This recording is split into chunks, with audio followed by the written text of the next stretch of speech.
7 странных признаков скрытого нарцисса. Сегодня мы говорим о скрытых нарциссах.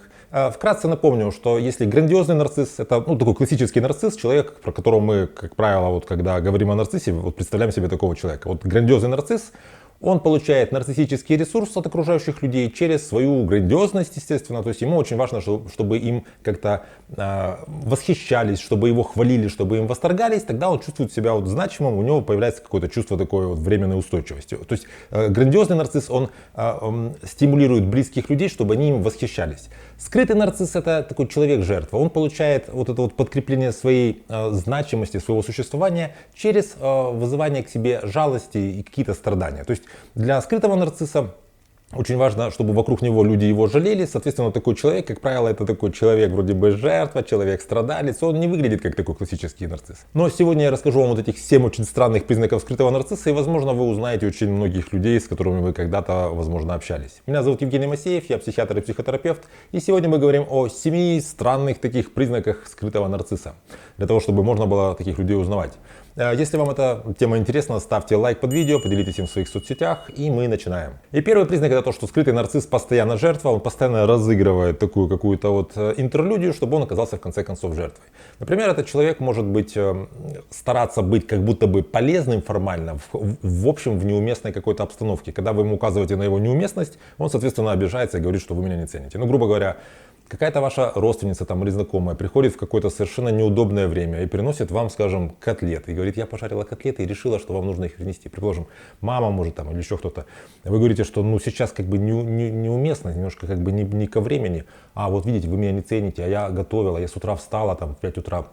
Замесила фарш и так далее. Какие-то такие вещи. Или, скажем, мужчина может женщине сделать такой сюрприз, грубо говоря. Мы сегодня на выходные мы поедем на рыбалку. Я не хочу ехать на рыбалку, мне это не интересно, у меня другие планы. Видишь, а я собрался, я снял такой домик, я что-то еще, я уже машину заправил еще. То есть я что-то делал декларативно для тебя, что тебе не нужно, потому что я это не спрашивал, нужно тебе или не нужно. Да, и часто они знают, что человеку это не нужно.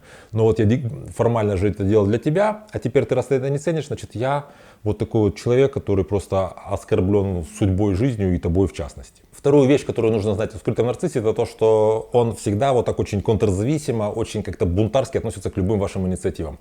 О чем угодно вы его попросите, что угодно вы ему предложите, даже если это, по сути, в его интересах, если это не его идея, если это не его инициатива, он костьми ляжет, чтобы это не делать. То есть вы ему говорите, что давай на выходные поедем на пикник. Нет, я не поеду ни на какие дурацкие пикники. Или например, какой-то семейный праздник, давай поедем куда-нибудь, не знаю, за город или каким-то к Ивановым. Нет, все, мы туда не поедем, это дурацкая идея, все дураки, все по-идиотски.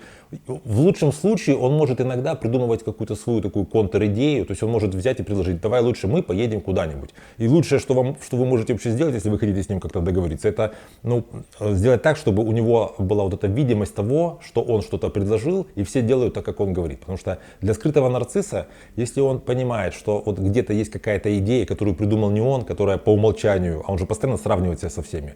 Любая идея, не его идея, она лучше, чем его идея, соответственно, кто-то лучше, чем он, соответственно, он ничтожен, он страдалец, ему плохо, и в такой ситуации он просто старается пассивно-агрессивно торпедировать любые инициативы. Третья вещь про скрытого нарцисса — это то, что у него есть это расщепление, когда на публике он такой очень лояльный, очень такой сиропом мажет, я всем все помогу, всем все сделаю, для всех все, такой самый прямо вежливый человек, а с вами наедине он такой ершистый, прямо сочится таким, знаете, нарциссическим гневом. Почему так происходит? Потому что ему очень важно для других людей, на широком, так сказать, каком-то массах людей вести себя так, чтобы он выглядел как очень хорошо социально, но в этой ситуации он себя растрачивает. То есть он как будто бы в этот момент он позволяет другим людям нарушать свои границы.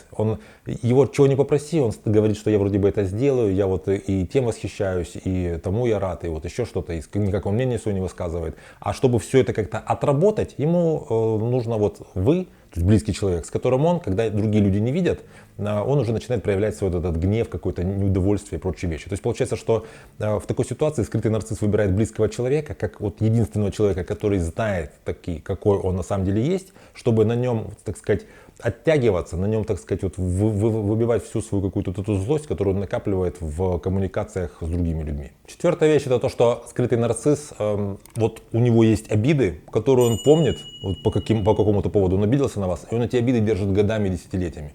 Почему так происходит? Дело в том, что у людей условно нормальных, у людей с здоровой личностью, как правило, если мы чувствуем обиду по отношению к кому-то, то нам нужно эту обиду закрыть. Это такое вот какое-то незакрытое дело, где нужно вот, по поводу обиды, значит, человеку объяснить, что вот, ты должен попросить прощения, и мы должны восстановить с тобой как-то справедливость.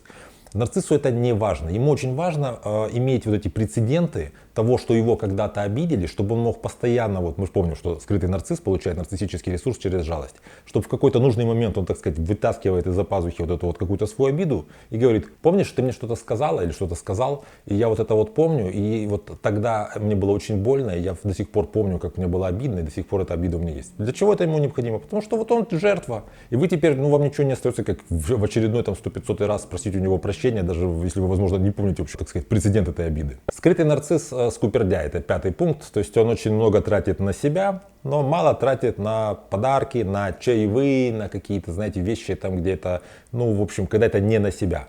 Почему так происходит? Дело в том, что для себя ему важно много тратить, потому что ему важно, чтобы были брендовые вещи, чтобы были какие-то там статусные аксессуары. Для чего? Потому что так он какие-то более значимым становится.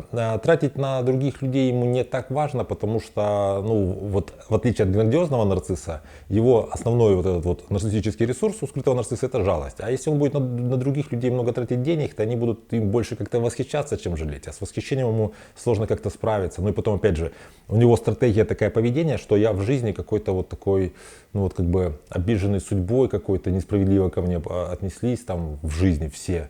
Вот. А если он как-то будет стараться получать восхищение других людей, то ему сложно, так сказать, удерживать свою такую первоначальную свою стратегию.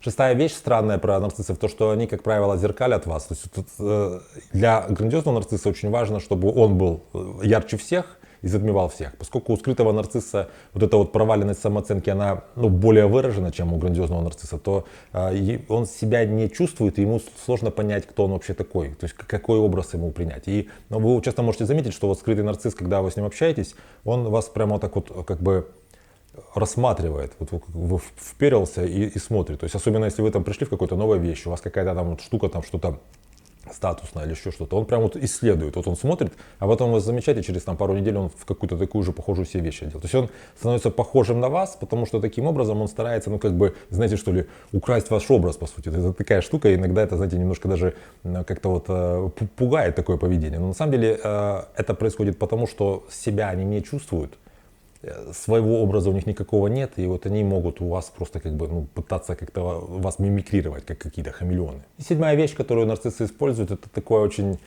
тонкое какое-то оскорбление. По сути, это знаете, я не знаю, как это сказать так, чтобы это можно было сказать на ютубе, но в общем это как поддевки такие, будем говорить так, или подколы. То есть это такое вот оскорбление, которое как-то вот так запрятано в какой-то вроде бы как нормальный необидный разговор. То есть, например, мужчина говорит: о, ты так похудела, конечно, я думаю, что кожа у тебя как-то восстановится, немножко обвисла, но я думаю, что ты, в принципе, если продолжишь так же худеть, то, возможно, когда-нибудь будешь нормально выглядеть. То есть, вроде бы, человек попытался сделать какой-то комплимент, но так был этот комплимент сделан, что, это просто как такое, поддевка такая, вот какое-то издевательство.